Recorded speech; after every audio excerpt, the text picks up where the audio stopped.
नमस्कार दोस्तों, मैं कुमार गौरव सिंह आप सभी का फिर से प्री टीचर पे स्वागत करता हूँ। पिछली वीडियो में हमने पढ़ा था जीन पियाजे जी के संज्ञानात्मक विकास के ऊपर। आज हम पढ़ने जा रहे हैं जीन पियाजे जी के संज्ञानात्मक विकास से जुड़ी जो महत्वपूर्ण शब्द हैं उनके बारे में। इन्हें पढ़ना उतना ही आवश्यक है जितना इनके सिद्धांत को, क्योंकि जब हम सी टेट या टेट की परीक्षा दे रहे होते हैं तो उसमें सीधा सिद्धांत न पूछकर इनकी यही विशेष शब्दों से जुड़ी जो अवस्थाएं होती है उनको आधार बना के सवाल किया जाता है। तो इन शब्दों को जानना बहुत ही आवश्यक है। आप जब भी संज्ञानात्मक विकास को पढ़ेंगे तो ये स्कीमा वर्ड हमेशा आता है। ये स्कीमा है क्या? स्कीमा एक संज्ञानात्मक रचना है। एक संज्ञानात्मक रचना है जो लोगों, स्थानों एवं वस्तुओं और घटनाओं के बारे में एक ज्ञान की रूपरेखा के रूप में कार्य करता है। जब हम कभी कुछ देखते हैं ना तो उसके प्रति उसकी एक रूपरेखा हमारे मस्तिष्क में बैठ जाती है। यही रूपरेखा अलग अलग जगहों से, वो किसी स्थान से, किसी व्यक्ति से, किसी वस्तु से या किसी घटना से जुड़ी होती है और वो हमारे मस्तिष्क में, हमारे संज्ञान में अपना स्थान बना लेती है। यही संगठित होना और नई जानकारियों को समझने में मदद करना ही स्कीमा कहलाता है। अगला है ग्रैब एंड ट्रस्ट। पहले ग्रैब करिए फिर ट्रस्ट करिए। जैसे किसी बच्चे को समझना है कि यह चीज़ क्या है, बच्चा इस चीज़ को समझना। जब छोटे बच्चे को दीजिए ना, वो आप उंगली दीजिए, कुछ भी दीजिए, वो सबसे पहले अपने मुंह में डालता है। वो सेंसरी मोटर स्टेज में होता है। वो मुंह के द्वारा चूस के उस चीज़ को समझने की कोशिश करता है। ऐसा नहीं है कि वो सब चीज़, वो कुछ सेंसरी एक्टिविटी जो उसके सेंसरी मोटर एक्टिविटी है वो जन्मजात होती है। ये चूसना, चीज़ों को पकड़ना, जैसे आप उसके हाथ में उंगली देंगे ना तो बहुत तेज़ी से पकड़ लेगा। तो ये क्या करता है, ऐसा क्यों करता है? बच्चे उसे ग्रैब करते, उसे पकड़ के, छू कर, चूस कर उसे समझने की कोशिश करते हैं, उसे पहचानने की कोशिश करते हैं। इसे ही ग्रैब एंड ट्रस्ट कहते हैं। अगला जो है एसिमिलेशन। यह क्या है? यह अनुकूलन का एक प्रकार है। इसमें इस प्रक्रिया में क्या होती है, हम पूर्व ज्ञान जो हम किसी और घटना से या किसी कार्य से, किसी अनुभव से एक पूर्व ज्ञान जो अर्जित करते हैं उसे नए ज्ञान से जोड़कर देखते हैं। जैसे उदाहरण लीजिए, हम साइकिल चलाना सीखते हैं। साइकिल चलाना सीखते हैं ना, तो साइकिल चलाना और बाइक चलाना, ये जब दोनों सीखते हैं तो उसमें क्या करते हैं, एक संबंध होता है ना। तो हमारा पूर्व ज्ञान जो साइकिल चलाना हम सीखे थे उसमें क्या करते हैं, एक नए ज्ञान को जोड़ा जाता है। कुछ चीज़ें नए ज्ञान को जोड़कर हम बाइक चलाना सीख जाते हैं। अगला है इक्विलिब्रेशन। तो इसमें क्या होता है, इसके द्वारा बालक आत्मसातकरण और समायोजन, किसी चीज़ को आत्मसात करके और समायोजन की प्रक्रिया जो होती है, ये दोनों के बीच वो संतुलन स्थापित करता है। जब हम पहले पढ़ रहे थे संज्ञानात्मक विकास के प्रमुख घटक, उसमें हम इसकी चर्चा कर चुके हैं। अगला है एकोमोडेशन। जब पूर्व ज्ञान या नए ज्ञान में परिवर्तन कर हम वातावरण के साथ तालमेल बैठाना शुरू करते हैं। अब कैसे होगा बताइए। रास्ते पे हम बाइक चलाते, इसको भी उदाहरण लेते हैं। बाइक चलाते हुए हम एक ज्ञान को अर्जित करते हैं, लेकिन जब हम कार चलाते हैं तो जैसे तैसे नहीं मोड़ सकते। बाइक में आप हैंडल जैसे तैसे मोड़ सकते, लेकिन कार में आपको पूरा रास्ते को देखना, अपनी कार की बॉडी को अपने मस्तिष्क में रखना पड़ता है। तो हम क्या करते हैं, परिवर्तन करते हैं ना अपने ज्ञान के साथ। हम अपने ज्ञान में परिवर्तन लाते हैं कि हमें नए वातावरण में कैसे रहना है। हम कहीं से कोई पूर्व ज्ञान और नए ज्ञान में थोड़ा सा चेंजेस लाके, परिवर्तन लाके अपने आप को वातावरण के हिसाब से ढाल लेते हैं। इसे ही एकोमोडेशन कहते हैं। Out of sight out of mind. जो दिखेगा वही हमारे लिए अस्तित्व रखता है, जो नहीं दिखता वो हमारे लिए अस्तित्व नहीं रखता। अर्थात जो हम अपनी आंखों से देख पाते हैं उसे ही हम अपने संज्ञान में, अपने मस्तिष्क में स्थान देते हैं। इसके अलावा जो हम नहीं देख पाते, जो अमूर्त है, जिसे हम नहीं देख पाते, उसे अपने मस्तिष्क में इस अवस्था में स्थान नहीं दे सकते। जैसे एक सिचुएशन देते हैं, उस पर सवाल आ सकता है कि कक्षा 1 का बच्चा है, उसे जब हम सूरज के बारे में बताते हैं और अन्य ग्रहों के बारे में बताते हैं तो बोलता है ऐसा हो ही नहीं सकता। हम बोलते हैं पृथ्वी गोल है, वो बोलेगा नहीं वो चपटी है, क्योंकि वो फ्लैट देखता है। वो पृथ्वी की अमूर्त, पृथ्वी वास्तव में तो मूर्त है, लेकिन वो देखा नहीं है कि पृथ्वी गोल है, इसलिए वो मानने को तैयार नहीं होता है। तो इसे ही हम out of sight out of mind कहते हैं।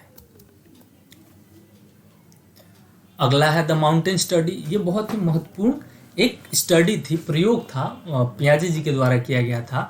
उन्होंने 4 बच्चों को लिया और एक खिड़की से पहाड़ों के पास ले गए और उन्हें दिखाया पहाड़ों को, और पहाड़ों की तस्वीर मिलती जुलती तस्वीर से कहा कि अभी जो आप देख पा रहे हो वही चीज किस तस्वीर में दिख रहा है। और यही क्रिया उन्होंने अपने साथ भी की। उन्होंने जो तस्वीर चयनित की उसमें वही तस्वीर बच्चे भी चयनित किए, और उन्होंने इस प्रयोग को क्या नाम दिया, द माउंटेन स्टडी। इससे वो क्या करना चाह रहे थे कि बच्चे भी उस अवस्था में पहुंच गए हैं जहां वो जो देख रहे हैं उसको चयनित कर सके, वास्तविक चीजों को समझ सके, अंतर दोनों में देख सके। इसे उन्होंने कहा माउंटेन स्टडी। अगला है रियलिज्म, वास्तविकतावाद। हमारी कल्पना एवं सोच के बाहर भी एक दुनिया। हम क्या करते हैं, अपनी कल्पना, अपनी दुनिया, एक अलग दुनिया बना लेते हैं जब, लेकिन हम ये बोध करने लगते हैं कि हमारी कल्पना और हमारी दुनिया के बाहर भी, हमारी सोच की दुनिया के बाहर भी एक दुनिया है, उसे ही हम वास्तविक बोध कहते हैं। अगला एनिमिज्म। एनिमिज्म को क्या कहते हैं, सर्व प्राणवाद का बोध। जब इसको उदाहरण लेते हैं, जब बच्चा देखिए फर्श पे गिर जाता है और हम कहते हैं बच्चा इस फर्श ने तुम्हें चोट लगाई है ना, चोट दिया है, ये तुम्हें गिराया है, तुम इसको मारो। वो उसको मारता है। क्यों मारता है? क्योंकि उसे लगता है कि हर एक चीज में प्राण बसता है, वास्तव में वो जीवित है और उसी ने उसे गिराया है। तो ये जो वास्तविकता का बोध, ये जो सर्व प्राण का बोध है, ये बच्चों में ऐसा बोध करवाता है कि हर एक चीज में प्राण है, निर्जीवों में भी उन्हें प्राण नजर आता है। तो सर्व में प्राण का बोध कराना ही सर्व प्राण बोध कहलाता है। अगला है आर्टिफिशियलिज्म। आर्टिफिशियलिज्म क्या है, जब बच्चा को लगता है, बच्चा का बौद्धिक विकास उतना नहीं हो पाता है कि वो यह समझ पाए कि यह पूरी दुनिया ईश्वर द्वारा बनाई गई है, ये पूरी दुनिया एक अलग ही पावर से चलती है। बच्चा क्या समझता है कि मेरे घर मेरे पिताजी ने बनाया, ये सब कुछ मानव निर्मित है। हर जो भी चीज वो देखता है ना, ये पेड़ पौधा, नदियां, पहाड़, उसे लगता है हर एक चीज मानव निर्मित है। तो ये जो मानव निर्मित होने का बोध होता है ना, यही कहलाता है कृत्रिमता का बोध। ट्रांजैक्टिव रीजनिंग है। इसमें क्या होता है, पूर्व संक्रियात्मक अवस्था में बच्चा किसी भी कार्य को करता है तो उसके पीछे का जो अनुभव, अपने अनुभव के आधार पर तर्क देता है। हर क्षेत्र में उनका तर्क अलग होता है, मतलब वो बहुत विस्तारित रूप से चीजों को सोचते हैं। जरूरी नहीं कि वो सही हो, लेकिन उनका जो सोच होता है बहुत फैला हुआ होता है। तो उदाहरण लेते हैं, इसे और अच्छे से समझने के लिए हम एक उदाहरण लेते हैं। किसी बच्चे से आप पूछे कि बाबू आप कितनी बार नहाते हो, तो बता दे 2 बार। आपका अगला सवाल होगा आप 2 बार क्यों नहाते हो? वो कहेगा मेरे पास 2 हाथ है इसलिए मैं 2 बार नहाता हूँ, मेरे पास 2 हाथ है मैं 2 बार खाता हूँ। ये इस तरह की मतलब विस्तृत सोच, फैला हुआ सोच है उनकी, वो कुछ भी एक तर्क दे सकते हैं। तो इस तरह के रीजनिंग को, इस तरह के तर्क को हम कहते हैं ट्रांजैक्टिव रीजनिंग। अगला है यूनिसेंट्रलिज्म। ये इसके ठीक विपरीत है। अगर किसी बच्चे को अनेक विशेषताओं में से एक पे अगर वो एकाग्र रहता है, एक पे ही फोकस कर पाता है, क्योंकि वो उतनी बातों को अपने ध्यान में नहीं रख पाता। अब चलिए, जैसे कॉइन है, बच्चों को कॉइन ज़्यादा आकर्षित करती है, नोट की तुलना में बच्चे कॉइन को ज़्यादा बच्चे आकर्षित होते हैं उससे। तो उनका ध्यान वो कॉइन पे क्या है, वो चमकीला है, अलग है, और मेटल का है, आवाज़ करता है, ये सब चीज़ नहीं सोच के वो उस पर कोई एक चीज़ उसको पसंद आ गई और वो उसी एक विशेषता पे एकाग्र होकर रह जाता है, बाकी विशेषताओं को नहीं देखता। तो एक ही विशेषता पे एकाग्र रहना ही यूनिसेंट्रलिज्म कहलाता है। अगला है ईगो सेंट्रलिज्म। बच्चा में ईगो, ये ईगो कैसा ईगो है कि जो भी है वो मेरा है, जो भी हूं वो मैं हूं। ये जो बोध होता है ना, मैं और मेरा का बोध, इसे ही ईगो सेंट्रलिज्म कहते हैं। अब बच्चे को देखिए, कोई सामान उसके हाथ में हो, किसी का भी हो, आप पूछिए ये किसका है, वो जवाब देगा मेरा है। यहाँ घर के मालिक कौन है, वो बोलेगा मैं हूँ। उनकी हर एक बात के केंद्र में वो खुद होते हैं।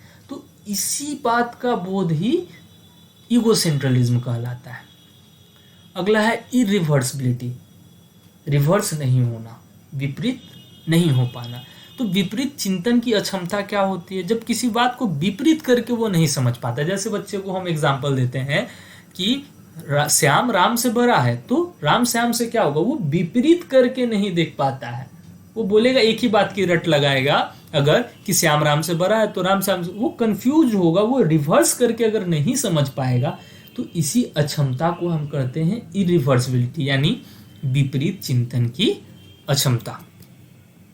अगला है सीरिएशन। सीरिएशन मतलब क्रमिक अवस्था का बोध। कौन सबसे बड़ा है, कौन उससे छोटा है, कौन उससे छोटा है, कौन सबसे मोटा है, कौन उससे, ये जो क्रमिक अवस्था होती है ना किसी भी विशेषता के आधार पे, वो क्रमिकता का बोध अगर बच्चा कर पाता है तो उसे ही सीरिएशन कहते हैं। अगला है हाइपोथेटिकल रीजनिंग। ये क्या होता है? ये होता है अमूर्त चिंतन। हम मूर्त चिंतन तो करते हैं जो हम किए हैं या जो देख पाते हैं उसके आधार पे, लेकिन जब अमूर्त चिंतन, इसको ऐसे जोड़ा जा सकता है कि मैं हिमालय पर नहीं गया लेकिन उसके बारे में सुना कि वो ठंड होता है, पहाड़ है, तो उस पर हम अमूर्त चिंतन करना शुरू करते हैं। कैसा चिंतन? हम एक हाइपोथेसिस तैयार करते कि हम वहाँ जाएं अगर, या वहाँ की वादी कैसी होगी, बहुत ज़्यादा ठंड होगा, बर्फ से ढका होगा, वहाँ पानी नहीं मिलेगा पीने का। ये जो सोच तैयार करते हैं, नहीं देखते हुए कुछ सुन के एक हाइपोथेसिस तैयार करते हैं, इस प्रकार के चिंतन को हम क्या कहते हैं? Hypothetical thinking. तो आज के लिए बस इतना ही। हमारे वीडियो को देखने के लिए धन्यवाद। अगर आपको यह वीडियो पसंद आया हो तो हमारे चैनल को सब्सक्राइब करें, वीडियो को लाइक करें और अपने दोस्तों का साथ शेयर करें। फिर से आपका धन्यवाद।